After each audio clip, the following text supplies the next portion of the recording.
ಇಂದೇ ಡೌನ್ಲೋಡ್ ಮಾಡಿ ಮತ್ತು ನಿಮ್ಮ ನೆಚ್ಚಿನ ಶೋಗಳನ್ನು ಆನಂದಿಸಿ.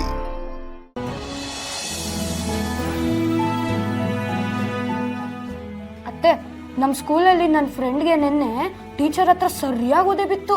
ಹೌದಾ? ಯಾಕೆ? ಯಾಕಂದ್ರೆ ಅವನು ನನ್ನ ನೋಟ್ಬುಕ್ ತಗೊಂಡು ಅದರಲ್ಲಿರೋ ಪೇಜಸ್ ಹರ್ಕೊಂಡು ಅವನ ನೋಟ್ಬುಕ್ ಅಂಟಿಸ್ಕೊಂಡ. ಟೀಚರ್ ಗೊತ್ತಾಯ್ತು, ಕಜ್ಜಾಯ ಬಿತ್ತು. ಅಯ್ಯೋ, ನಿನ್ನ ಫ್ರೆಂಡಿಗೆ ವಧೆ ಬಿತ್ತು ಅಂದಮೇಲೆ ನೀನು ನಗೋದಾ? ಮತ್ತಿನ್ನೇನತ್ತೆ, ಅವನು ನನ್ನ ಹೋಮ್ವರ್ಕ್ ತಗೊಂಡ್ರೆ ಟೀಚರ್ ನನಗಲ್ವಾ ಹೊಡೆಯೋದು? ಭಾವನಾ, ಈಗ ಅವನು ತುಂಬಾ ಮಾತಾಡೋದು ಕಲ್ತ್ಬಿಟ್ಟಿದ್ದಾನೆ. ಅವ್ರ ಹತ್ರ ಯಾರು ಮಾತಾಡಕ್ಕಾಗಲ್ಲ ಅಲ್ವೇನೋ? ಏನೋ ಅಮ್ಮ ಕತೆ ಹೊಡೆದಿದ್ದಾಳೆ. ಹೌದು ರೀ, ನಿಮ್ಮಪ್ಪ ಒಂದು ಸ್ವಲ್ಪನೂ ಮಾತೇ ಆಡಲ್ಲ. ನಾನು ಒಬ್ಬಳೇ ಇಡೀ ದಿವಸ ಬಾಯಿ ಬೆಡ್ಕೋತೀನಿ ಅಂತ ನಿಮ್ಮ ಮಗನಿಗೆ ಹೇಳ್ತಾ ಇದ್ದೆ. ಗೊತ್ತಾಗ್ಬಿಡು. ಭಾವನಾ, ತಿಂಡಿ ತಿಂದ್ಯಾ? ಇಲ್ಲ ಅಣ್ಣ, ಈಗ ಮಾಡಬೇಕು. ಏಯ್ ವೀಣಾ, ಯಾಕೆ ಭಾವನಿಗಿನ್ನು ತಿಂಡಿ ಕೊಟ್ಟಿಲ್ಲ? ಏನು ಮಾಡ್ತಿದ್ಯಾ ಇಷ್ಟೊತ್ತು? ಏನು ಹಂಗೆ ನೋಡ್ತಿದ್ಯಾ? ಅವಳು ಅಲ್ಲಿ ನರಕ ಅನ್ಬೋಸಿ ಸಾಕು. ಟೈಮಿಗೆ ಏನು ಅನ್ಬೇಕೋ ಎಲ್ಲ ಕೊಟ್ಬಿಡು ಅವಳಿಗೆ, ಗೊತ್ತಾಯ್ತಾ? ಭಾವನಾ, ನೀನೇನು ತಲೆ ಕೆಡಿಸ್ಕೊಬೇಡ, ಆರಾಮಾಗಿರು, ನಾನಿದ್ದೀನಿ. ಅಣ್ಣ, ನನ್ನಿಂದ ನಿಮ್ಮೆಲ್ರಿಗೂ ತುಂಬ ತೊಂದರೆ ಆಗ್ತಿದೆ ಅಂತ ಅನ್ನಿಸ್ತಿದೆ. ನನ್ನ ಮನಸ್ಸಿಗೆ ಯಾಕೋ ಇಲ್ಲಿರೋದು ಸರಿ ಇಲ್ಲ ಅಂತ ಅನ್ನಿಸ್ತಿದೆ. ಏಯ್ ಭಾವನಾ, ನಾನು ಯಾರು? ನಿಮ್ಮ ಅಣ್ಣ ತಾನೆ? ಯಾರೋ ದೂರದವನಲ್ವಲ್ಲ. ನಿಮ್ಮ ಅಣ್ಣನ ಮೇಲೆ ಇರೋದಕ್ಕೆ ಯಾಕೆ ಇಷ್ಟೆಲ್ಲ ತೊಂದರೆ ಅಂತ ಅನ್ಕೋಬೇಕು? ಆ ಥರ ಎಲ್ಲ ಏನು ತಲೆ ಕೆಡಿಸ್ಕೋಬೇಡ. ನಿನಗೆ ಬೇಜಾರು ಹೋಗ್ಸೋದಕ್ಕೆ ನಾನೇನೋ ಒಂದು ದಾರಿ ಹುಡುಕ್ತೀನಿ. ಭಾವನಾ, ಬಂದಿನ್ನೂ 2 ದಿನ ಆಗಲಿಲ್ಲ, ಆಗಲೇ ನೀನು ಭಾರ ಆಗ್ತಿದ್ದೀನಿ ಅಂತೆಲ್ಲ ಮಾತಾಡ್ತಿದ್ಯಾ. ಎಲ್ಲ ಸರಿ ಹೋಗಿ ಒಂದು ಹಂತಕ್ಕೆ ಬರೋ ತನಕ ನೀನು ಇಲ್ಲೇ ಆರಾಮಾಗಿರು, ಆಯ್ತಾ? ಅಷ್ಟೇ, ಆರಾಮಾಗಿರೋ. ರೀ, ನೀವು ಯಾವ್ಯಾವಾಗ ಈ ರೀತಿ ಎಲ್ಲ ಆಡಿದ್ರೋ ಅವಾಗೆಲ್ಲ ಏನೋ ಒಂದು ಎಡವಟ್ಟು ಮಾಡ್ಕೊಂಡಿದ್ದೀರ. ಈಗ ಸ್ವಲ್ಪ ದಿನದ ಹಿಂದೆ ದುಡ್ಡು ಕಳ್ಕೊಳ್ಳೋವಾಗ ಆವಾಗಲೂ ಇದೇ ಥರ ಆಡ್ತಾ ಇದ್ರಿ. ಈ ಸಲ ಸ್ವಲ್ಪ ಹುಷಾರಾಗಿರಿ. ನಿನ್ನ ಬಾಯಲ್ಲಿ ಒಳ್ಳೆ ಮಾತು ಬರೋದೇ ಇಲ್ವನೇ? ಯಾವಾಗ ನೋಡ್ರು ಕಯ ಕಯ ಕಯ ಅಂತಿರ್ತಾಳೆ. ಹೋಗು, ಅವಳಿಗೆ ತಿನ್ನಿ ತಂದು ಕೊಡು. ಬಡ್ಡಿ ಇದು ಅವತ್ತೋದು ಇನ್ನೂ ಫೋನೇ ಮಾಡಲಿಲ್ವಲ್ಲ? ನಾನೇ ಮಾಡ್ಬಿಡ್ತೀನಿ.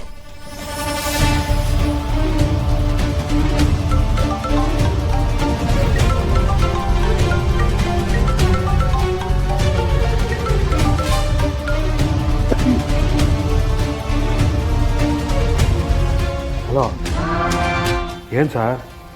ಮನೇಲಿ ಇದ್ದೀನಿ, ಫೋನ್ ಮಾಡಿಬಿಟ್ಟಿದ್ದೀರಲ್ಲ. ನನ್ನ ಹೆಂಡ್ತಿಗೋ ಭಾವನಾಗೋ ಗೊತ್ತಾದರೆ ಡೌಟ್ ಬಂದ್ಬಿಡುತ್ತೆ. ಏನಯ್ಯ ಒಳ್ಳೆ ಚಿಕ್ಕ ಮಕ್ಕಳಿಗೆ ಹೇಳ್ದಂಗೆ ಹೇಳ್ತಾ ಇದೆಯಲ್ಲಯ್ಯ. ಅಲ್ಲ ಕಣಯ್ಯ, ಹಂಗೆಲ್ಲ ಆಗ್ದಂಗೆ ನೀನು ನಿಗಾ ವಹಿಸ್ಬೇಕು ತಾನೆ. ಏನು ವಿಷಯ ಅಂತ ಹೇಳಿ ಸರ್. ಏನಿಲ್ಲಪ್ಪ, ನಿನ್ನ ತಂಗಿಯಿಂದ ನನಗೊಂದು ಸಹಾಯ ಆಗಬೇಕು. ನನ್ನ ತಂಗಿಯಿಂದಲ್ಲ? ಹೂ ಕಣಯ್ಯ, ನೀನು ಅವಳಿಂದ ಅವಳಿಗೆ ಗೊತ್ತಾಗ್ದಂಗೆ ಒಂದು ಪೇಪರ್ಗೆ ಸೈನ್ ಮಾಡಿಸ್ಕೊಂಬಂದು ಕೊಡಬೇಕು. ಆಟೆಯ ಸೈನಾ? ಯಾವುದಕ್ಕೆ ಸರ್? ಅದೇನಿಲ್ಲ ಕಣಯ್ಯ, ಆ ಡಿವೋರ್ಸ್ ಪೇಪರ್ ಸೈನ್ ಹಾಕ್ಸ್ಕೊಂಬಂದು ಕೊಡ್ಬೇಕು. ಆಟೆಯ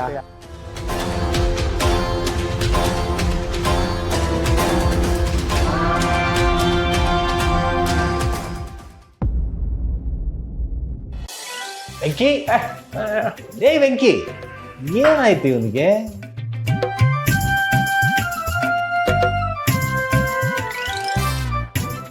ಇತ್ತೀಚೆಗಂತೂ ಮಾತಗೊಂದ್ಸಲ ಮುನಿಸ್ಕೊಳ್ಳೋದು ಕಲ್ತ್ಬಿಟ್ಟಿದ್ದಾನೆ. ಮಾವ, ನೀವು ಸಂತೋಷ್ ಬಾವನ್ ಮೇಲೆ ಹರೀಶ್ ಬಾವನ್ ಮೇಲೆ ಕೋರ್ಟಲ್ಲಿ ಕೇಸ್ ಕೊಟ್ರಲ್ಲ, ಅವಾಗ್ಲೇನೆ ನಾನೇನ್ ನಿಮ್ಮ ಮಗ ಅಲ್ವಾ, ನನ್ನ ಮೇಲೆ ಯಾಕೆ ಕೇಸ್ ಹಾಕಿಲ್ಲ ಅಂತ ಕೋಪ ಮಾಡ್ಕೊಂಡವ್ರು.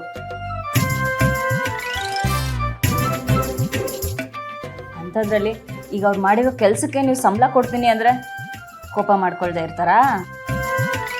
ಏ ವೆಂಕಿ, ಬಾಯ್ಲಿ. ಬಾಪ ಇಲ್ಲಿ. ಏಯ್, ಬಾರ ಇಲ್ಲಿ, ಬಾಯ್ಲಿ. ಕೂತ್ಕೋ ಕೇಳ.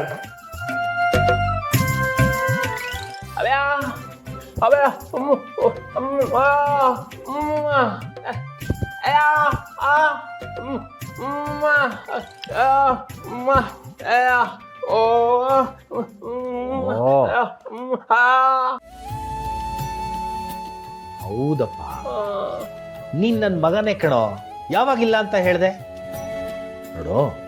ನಿನಗೂ ಖರ್ಚು ಅಂತ ಇರುತ್ತಲ್ವಾ, ಅದಕ್ಕೆ ಒಂದು ಸ್ವಲ್ಪ ಇಟ್ಕೊ ಅಂತ ಅಷ್ಟೇ. ಅದಕ್ಕೆ ಅಮ್ಮ ಕೊಡೋಕ್ಕಲ್ಲ, ತಗೋ ಒಂದು ಸ್ವಲ್ಪ.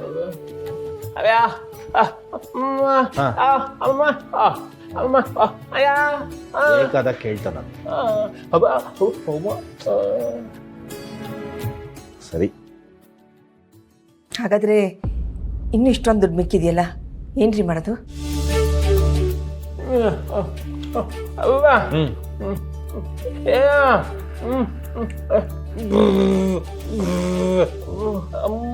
ಮಿಕ್ಸಿ.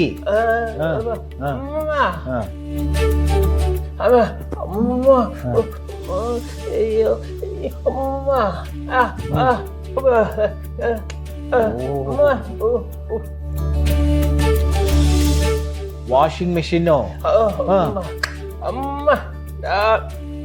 ಅಮ್ಮ ಆರಾಮಾಗಿರ್ಬೇಕು. ಲಕ್ಷ್ಮಿ, ನೀವೊಂದು ಬೇರೆ ಏನೇನೋ ಯೋಚನೆ ಇದೆ.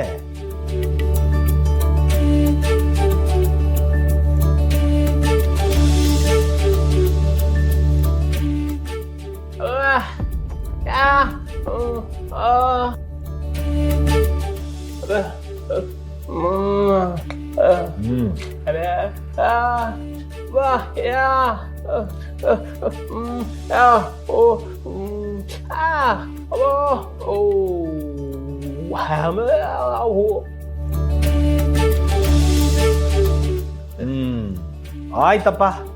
ನೋಡಿದೆ ಲಕ್ಷ್ಮಿ, ದೊಡ್ಡವನಾಗೋಗ್ಬಿಟ್ಟೆ ನೀನು. ನೀನು ಹೇಳ್ದಂಗೆ ನಾವು ಮಾಡ್ಬೇಕಾ? ಆಯ್ತಪ್ಪ, ಆಗ್ಬೋದು.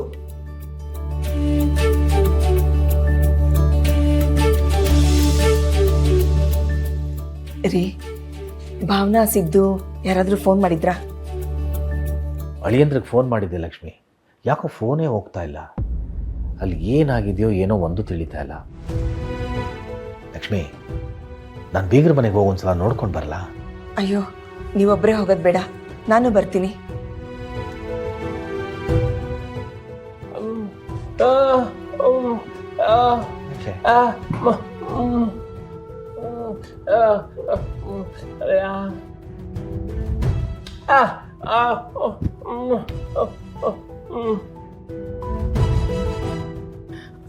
ಅಯ್ಯಯ್ಯೋ, ಬೇಡಪ್ಪ, ನೀವಿಬ್ರು ಹೋಗೋದು ಬೇಡ.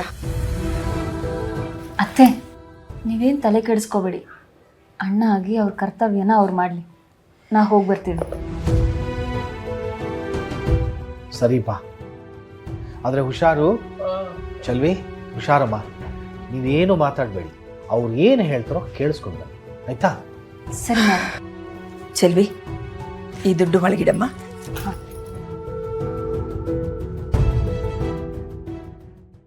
ಲಕ್ಷ್ಮೀ